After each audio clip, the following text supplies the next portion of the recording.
Well, this is Brady, and he's going to talk to you about how, I guess, Windows likes to have fun with itself, right? All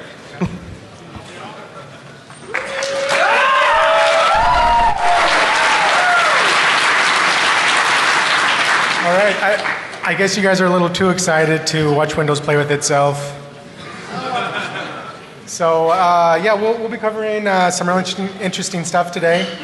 First off, I guess a little bit about myself. I started out in the government space, doing a lot of cool stuff there. Like most of you, I'm passionate about security. Been doing it, ever since I was old enough to get in trouble for it. If any of you have heard of the Pono OS project, I started that project. And currently, I'm a founder and principal security consultant at Silent Break Security. So throughout this, you'll see a lot of the techniques and tools that we've developed in conducting penetration tests. So before we enter the danger zone for you Archer fans out there, I wanted to give you a little bit of background as to what motivated this talk. Okay, so back when I was in the government space, I remember talking to some friends in the private sector. And they were telling me about some of the difficulties they had and the differences between what a penetration test was and what an actual attack was, or what they were actually trying to defend against, right? So, fast forward, that was about 3 or 4 years ago. Fast forward, from that point a couple of years, and that ended up being one of the motivating factors to starting Silent Break Security, was to shorten that gap and to combine, what an actual attack is with what a penetration test should be modeled after. So that's typically how we, that's typically the methodology that we use when conducting penetration tests. So there's still very few covert persistence tools on the market, right? A lot of us use Metasploit, and I'm a big fan of Metasploit. I'm definitely not going to badmouth it because I think it's an awesome project. But I think it is important to reduce the reliance that we have on Metasploit. And there's other great projects that do this as well, right? Such as Veil. Veil does it. Cobalt Strike is another great project that does it as well. So anything that we can do to customize and to model assessments and penetration tests after what organizations are actually defending against, I think is a good thing. So throughout my talk, you'll see some of the techniques and the tools that are being released will hopefully, help you in doing that. So we have a lot to cover. We're going to first talk a little bit about DLL injection, a new technique for that, actually a few new techniques for persistence, stealthy persistence in a Windows environment. We're going to release Throwback, and I'll give you, some demonstrations of that with lots of other demos along the way. So I'm really hoping the demo gods will be kind to me tonight. So first off, for DLL injection, so for DLL injection, for those of us who have had to deal with the Windows API, that's often what it feels like, right? It's kind of a black box. It's definitely a black box. 3 out of the 4 APIs there are undocumented, right? So a lot of the options that we have and that we have to deal with, we have to reverse engineer and look at Microsoft DLLs and try to figure out, what Microsoft was thinking when they did things. The only documented one is create remote thread, but Microsoft has, implemented quite a few restrictions around that with integrity level for processes and things like that. I've never been able to get NT Create Thread EX to work very well. My favorite is probably RTL Create User Thread, which works really well most of the time. And then, at the bottom you have NT QAPC Thread, which can actually blue screen certain OSs, I think particularly Windows Server 2008. And then, for the really elite stuff, you can do code caving, which is also known as the Nebbit shuttle technique, but it's extremely difficult to do on 64-bit Windows. So, wouldn't it be nice to have another option, besides 1 that's documented and 3 that have very little support by Microsoft? So the new one that I found, it's called Add Monitor, and it's actually a port monitor. It's used to install a port monitor for a printer. There's some advantages and disadvantages of it, but it's still an awesome technique. So it takes 3 parameters and it injects into spool SV. So you don't have the flexibility of choosing what process to inject into like you do with some of the other APIs. But on the positive side, it doesn't require matching architecture. Typically when you want to inject a 64-bit DLL, you have to be coming from a 64-bit process. Otherwise, there's a little trickery involved. So it's super easy to use. In a minute, I'll show you the source code and we'll go through a demo. But it takes literally 3 parameters. The last one there is the most important one, which is a monitor info 2 structure. And again, in a second, you'll see what's contained within that. The biggest disadvantage in my mind is the DLL has to be on disk, and it requires administrator privileges. So, with that, let's check out the DLL injection demo. And this one I recorded just because we have a lot of other cool stuff to cover. So.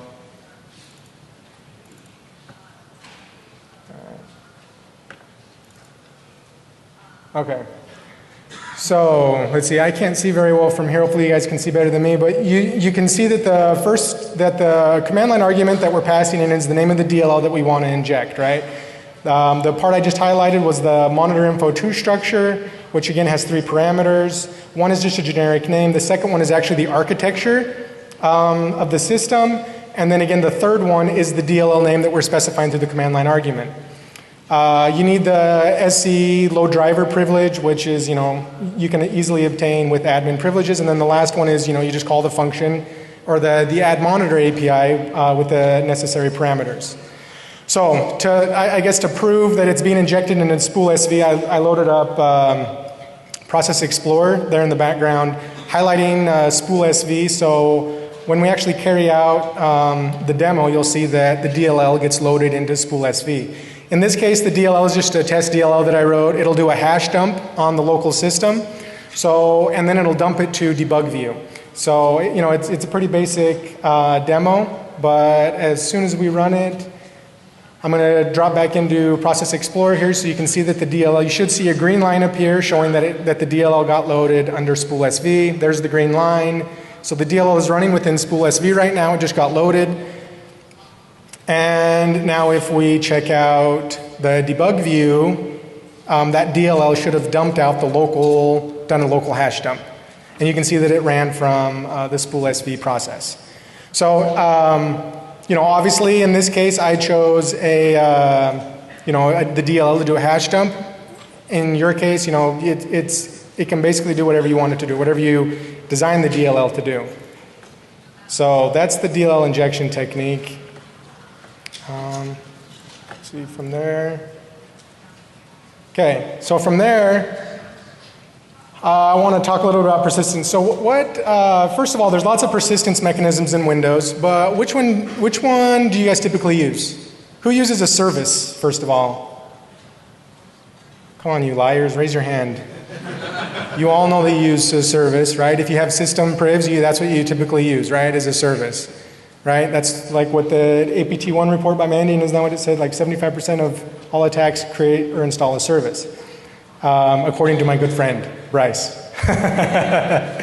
So we do have other options, right? There's run keys, there's SCH tasks, but wouldn't it be nice if we had another option, especially something as simple as dropping a DLL to disk and creating a registry key and then having that be loaded on boot into a system level process. DLL is super stealthy and we can design the DLL to do whatever we want. So, like I said, there's lots of techniques. The technique that I use to find this, I'm going to talk about 3. I don't think the techniques that I used to find these are new, definitely not. I just used Process Monitor. And in this case, you can see that on the left, I had Process monitor specifically VMware tools. And then, I just went through all the different processes, had it monitor that process specifically for DLLs that were loaded, and then first of all, stopped and then restarted services one by one to see which DLLs got loaded. You can see there in the middle, it says name not found. Well, it tried loading the ntds api.dll from the WBEM directory before it tried loading it from System32. So there's a DLL hijacking vulnerability there, right? So if we drop a DLL into the WBEM folder named ntds API, ours will be loaded as that service on boot. So it's kind of a cool technique, and that actually is one of the techniques that I'm disclosing right now. It's kind of a funny story that goes along with this, though. The second technique that I had listed, actually, I found those probably like 3 years ago, back when it was ESXi, 4.0, 4.1, and I just kind of sat on them, didn't do much with them, and then finally, my DEF CON talk comes around, and of course, being a good hacker, I wait till the last minute to actually, start testing my stuff, and I realized that in ESXi 5.5, they're actually both patched. So I'm pulling a Stewie running around, not knowing what the heck to do because both of them get patched. But fortunately, I spent a couple hours and found another one, which is the ntdsapi.dll. So literally all you have to do is, drop that DLL into the WBEM folder within System32, and it will get loaded at boot time by the VMware Tools service. So obviously the downside is VMware Tools has to be installed, right? So it's more useful on servers or in a virtual environment. However, we're going to go from good, better to best, and right now we're moving on to the best category, okay? The best is this one, and this is to create persistence in Windows. All you need to do is create a new key at that registry key that I've specified, and then a value within that key named driver. And the value of the driver is just the DLL that you want to get loaded. You drop the DLL into Windows System32, and at boot, Windows will load that DLL within the within the spooler, the print spooler service. The upside is you can create as many as you want. You want multiple DLL persistence, you create multiple keys, each of them with a value of driver, each of them specifying a DLL, and at boot, as many persistence or DLLs that you want to run will be executed by the print spooler. So, I think it's time for some demos. That's enough of me talking. Let's move on to some fun stuff. Okay.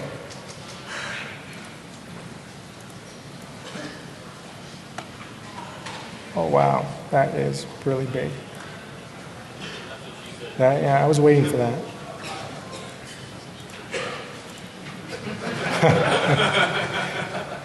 Okay, all right. I think that's close enough, right? Sorry, hopefully everything fits. I tried to resize the font and everything, so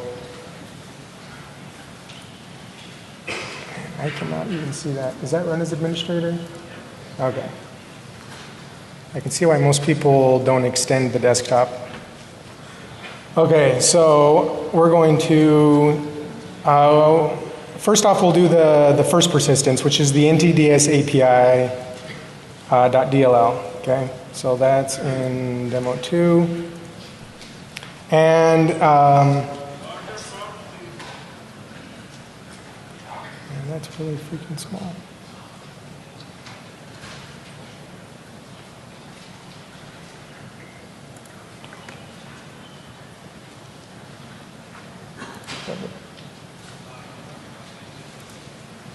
Okay, so all we have to do for this one is there's no registry modifications required. We just have to copy that test DLL to C Windows System32 WBEM, and then we'll name it NTDS API. Did I type that right? Can anybody see? Yeah. NTDS API.dll, okay? All right, so one file's copied. So that's it. Okay, there's no registry modifications necessary. What this DLL does is it's similar to the first DLL. It shows what process loaded it and then dumps some information out to the debug view. So we're going to reboot. Actually, I'll just type it because it's a little easier.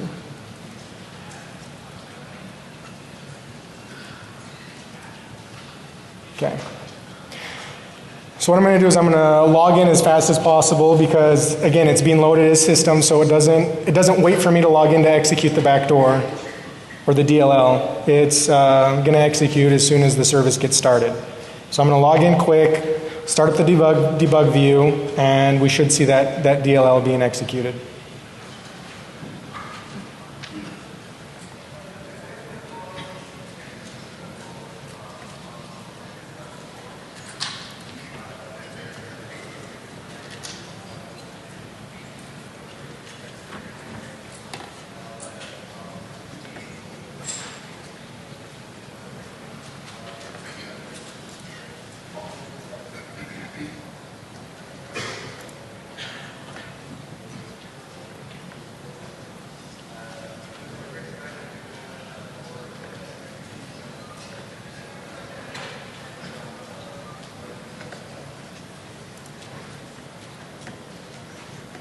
Okay, so it should say something about what process or what PID it's running from and where the DLL is located at. Is that what you guys are seeing, for those of you that can't see it? Okay, so that's the first one. Again, this requires that VMware Tools is installed. So there are some requirements there, but if it is installed, then you have a super stealthy persistence technique in Windows. Okay, so now we'll demo the second one. Oh, thanks.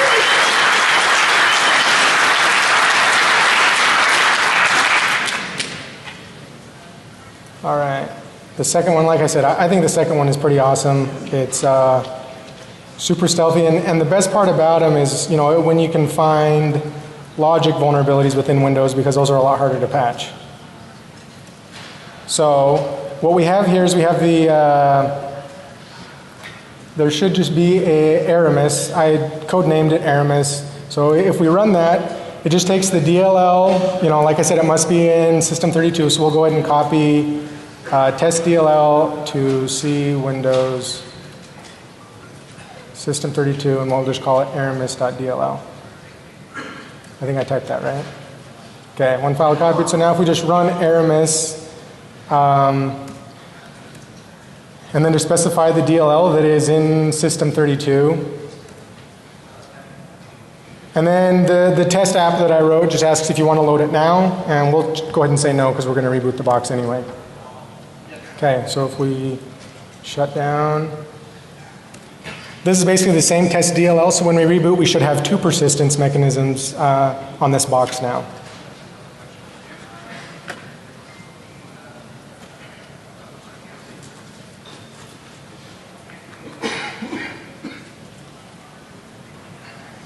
So the first persistence should be running out of VM Tools D. The second persistence that we just installed should be running out of spoolsv.exe, both of which are system processes.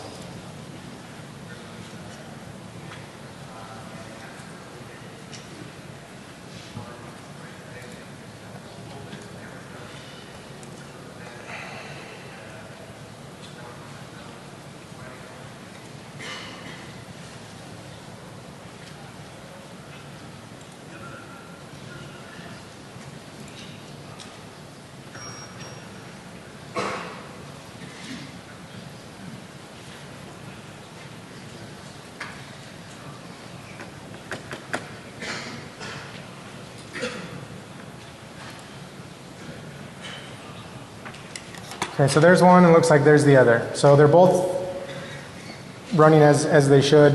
One should be running from VM Tools, and the other one from spoolsv.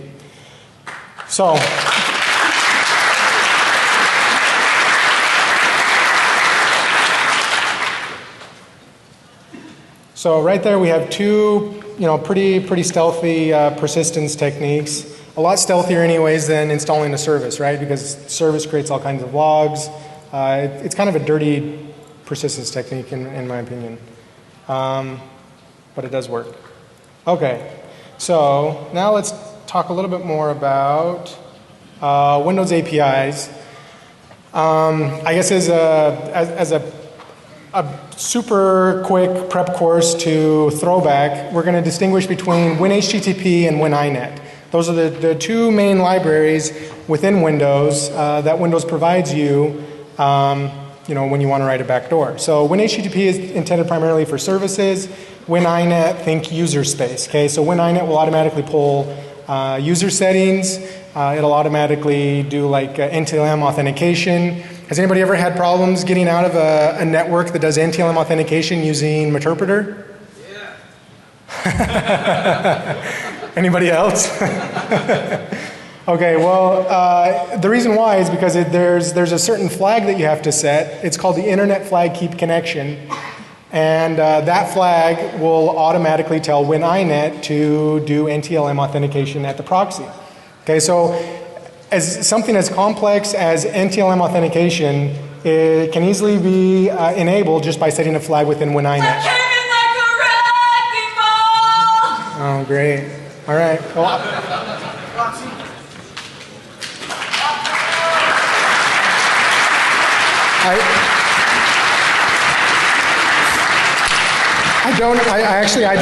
I don't drink, but I came prepared with Mountain Dew, so.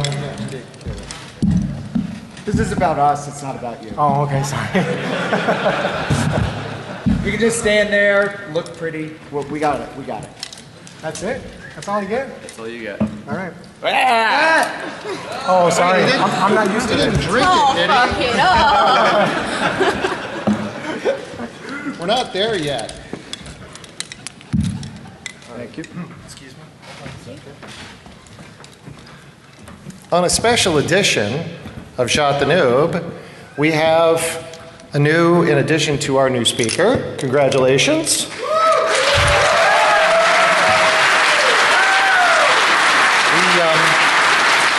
We also have a new attendee, Nikita. Everybody, say hello to Nikita.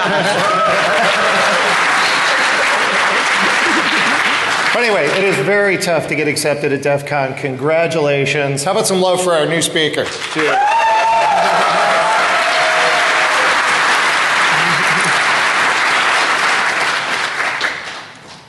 You're done. I got this. Okay.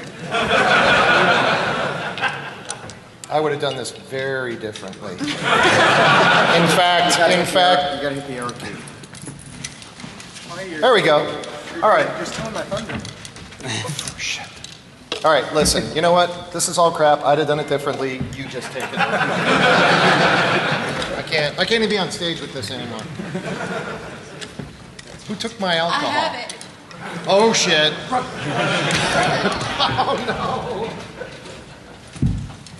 no. Okay. All right, thanks, guys. That was fun.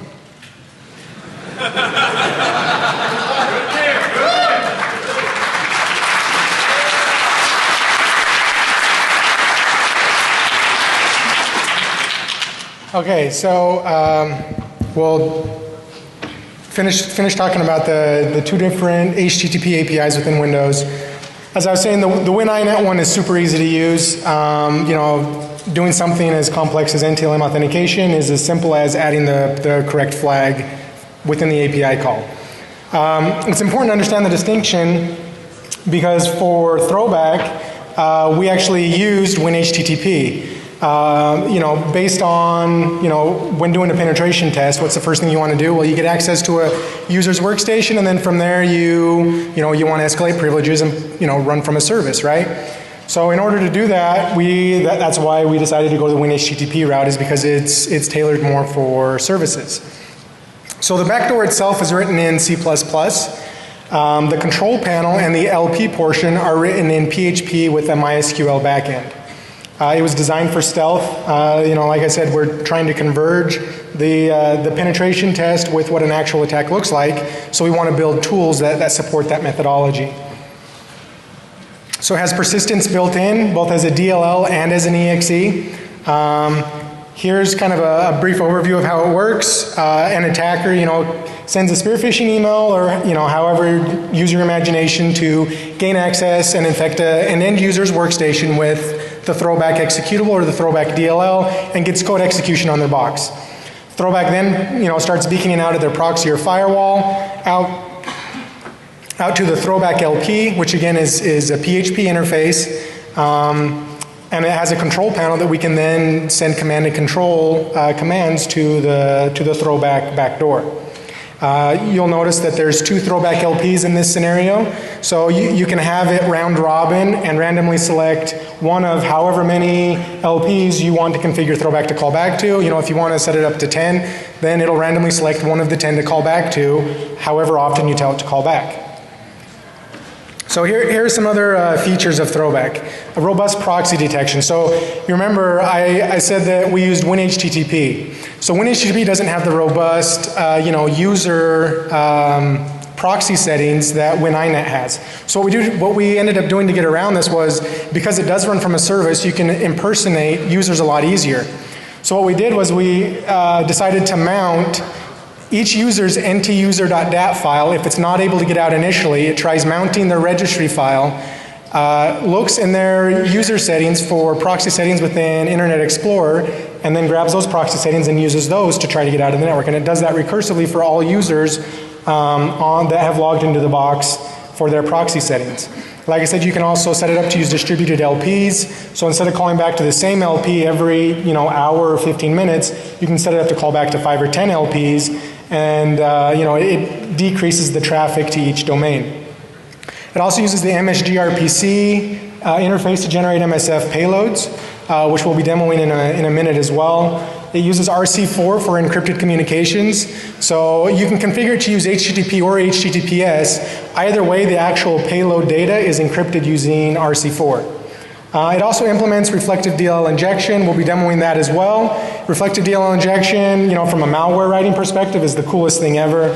It just allows you to run other DLLs from memory. So we'll be demoing that as well.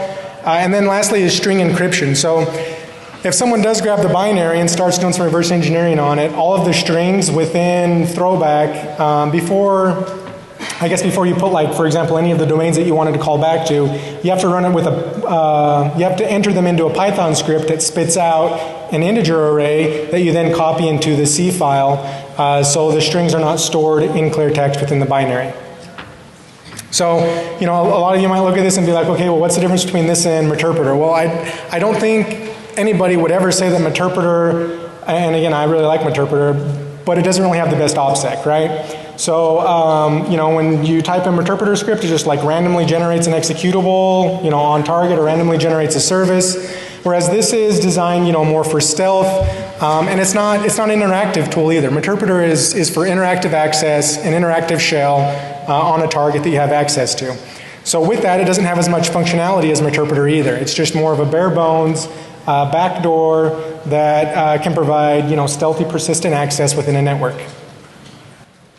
Yeah, throwback.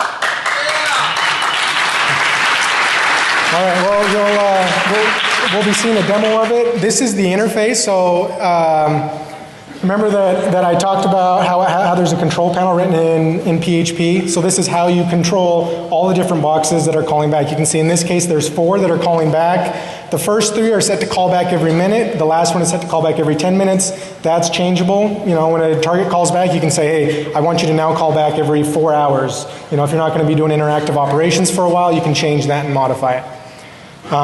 So that's the interface. Again, we'll be doing a demo right now, actually, on how to do it. And hopefully I don't feel like doing this to somebody by the end of it. Okay. So what I wanted to do was just kind of run through, when doing an assessment, the general flow of an assessment, right? So here we have a Kali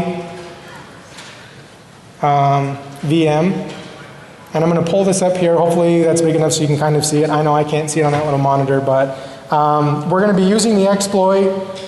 It's an old IE10 exploit, but we've customized it for this particular version of IE10 that we'll be using, and we creatively call it 2 girls, 1 exploit.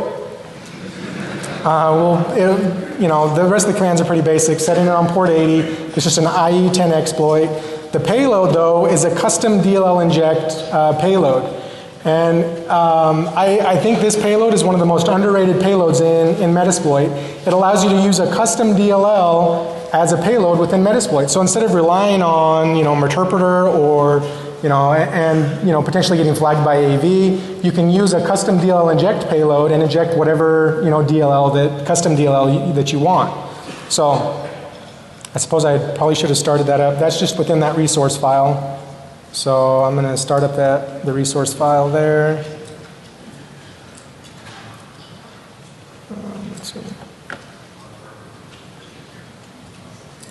Okay, and while that's going to start up the exploit. Okay, have a lot of things going on here. So this is the interface to Throwback. It is available on GitHub now. So we'll log in.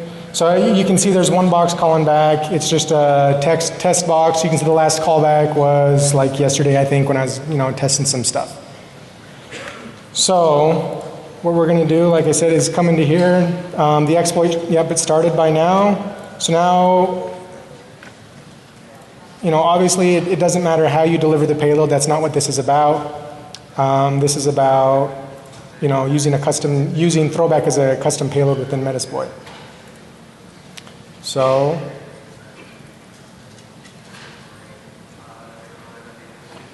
and I think that's it.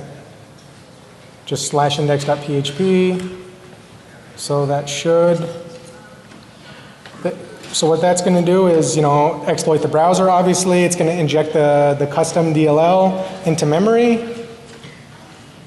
And so now if we pull this up, we should very shortly see a new box pop up because our DLL just got injected. So from here, we have another target. We can install persistence on it. At this point, we're just a DLL running in memory because of the way that we delivered throwback. If you were to deliver it through like a macro attack, as an executable, then it would automatically install itself, as persistence.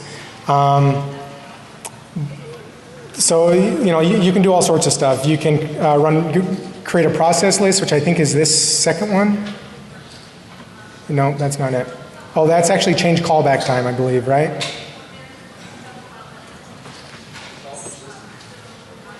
Change callback time. Okay. So that one, actually that one is create task list, I think. I don't know what it is, but whatever it is, we'll run it. So you can see we just queued it up. There's now a task waiting for throwback to execute.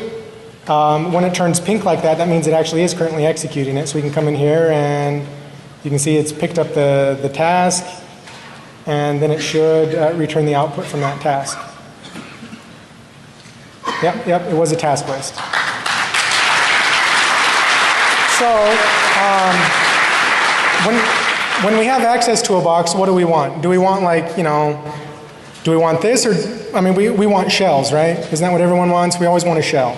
So one thing that we decided to add was, you can see it's calling back every minute. So what we're going to do is there's a functionality called metCreator.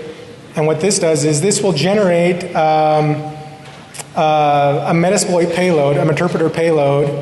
And we're going to create a raw one. And let's do, I don't know what that is. I think that's the reverse HTTP x86. HTTPS, okay, that works, sure. Okay, and then we're going to go back to our Kali box. Let's see what IP this is. And we'll go ahead and kill this because we don't need that anymore. And what's the IP? It's like 20.110? Okay, all right.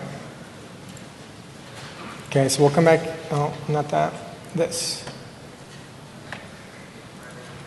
So we want the callback to be to 192.168.20.1. I think I did that wrong. Okay, is that right? And port 443. Okay, so now we're going to create the payload, and what it's going to do is it's going to use the MSG RPC interface within Metasploit to create the shell code to execute this payload in an HTML file. It's going to base64 the shell code, so it looks semi-normal. And then what we'll do is we'll queue up throwback to call back to this HTML file, grab the shell code, and it's going to inject it into memory. So Meterpreter will never even touch disk. We'll be running from memory. So once we click create payload here, it creates this handy little output for us. We can just copy that to create our handler. So now we'll come back into here. Click paste. So one thing that's important to notice is you'll notice I changed the exit function to thread instead of process. That's important because when we inject the shell code into another process, and when we quit out of our Meterpreter shell, we don't want it to kill the process, we just want it to kill the thread that we created within that process. So we have our handler listening there. And the payload's been generated to that HTML file. Okay, so now let's go ahead and queue up the task. Okay, I think it's that one. They should say download and execute shellcode. And then the argument in this case is the process ID or the PID that we want to inject into. In this case, we're just going to cheat And I'm gonna just look in the process list and type one in. We already ran a task list, so we could just look at the task list, but it's hard for me to see, so. Okay, so Notepad++ is running, so we'll inject it in Notepad++. So it's 1460. 1460. Okay, oh, and then you have to select the target and then submit it. Okay.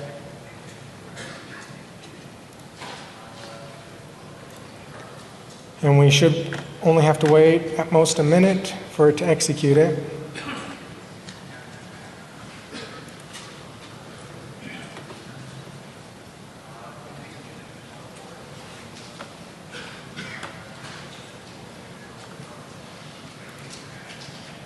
Okay. So it looks like it executed it. So if we go back now to our Kali box, we have an interpreter shell running in memory.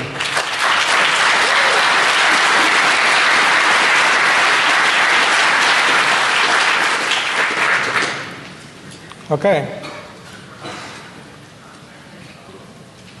So that went well. Okay, so going forward, like I said, Throwback has been published on GitHub. You'll see the link in the next slide. We've used it for literally the last 4 or 5 years. So at this point, I feel like it's pretty stable and mature. But we obviously want to make it a community-based project. So we're open to feedback. We're open to other people's ideas on improving it. We'd also like to create modules. Again, because it implements reflective DLL injection, it would be super easy to add like a keylogger module, a Mimikatz module, hashdump module, things like that. So in the end, the final shameless plug is if you're interested in this type of writing custom malware, custom backdoors, then we're actually having or holding a course that focuses especially on this, on Throwback and creating your own malware in Black Hat Europe and Black Hat East Coast later this year. I'm also involved with blacksquirrel.io if you're interested in any spear phishing and things like that, custom spear phishing attacks. That's another super awesome project. You should check it out if nothing else. Accounts are free. So thank you for attending the talk today. I appreciate your time and have fun at DEF CON.